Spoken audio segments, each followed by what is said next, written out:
Aku ki dicintai dengan hebat. Tapi ya kuwi ora enek rasane. Lah piye wong ora gelem ditumpaki. Lah ngene iki lho.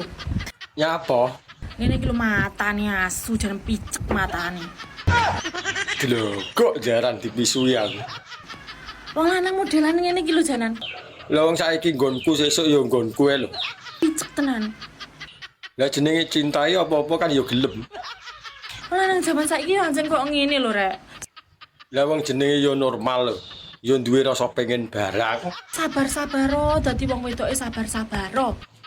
Lah wong lanang lho luwih sabar wangsam. Sabar-sabar oh.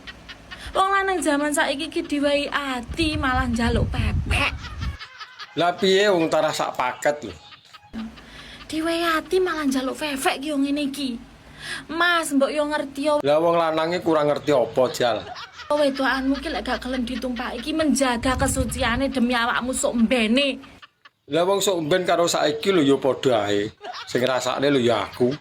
Kok lek awakmu diwehi saiki? Elek-elek, yo lek sok mbene ora njlehi ora malehi. Wong lanange nek wis eruh rasane no malih anteng. Matamu. Lho, kok jarane dipisui neh.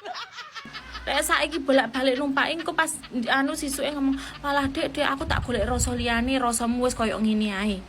Ya ora mungkin. Wong wis kadung tak pangan ya kudu tak entekne to. Ku matane gacek kane asu. Lho, kok jaran. Anjay.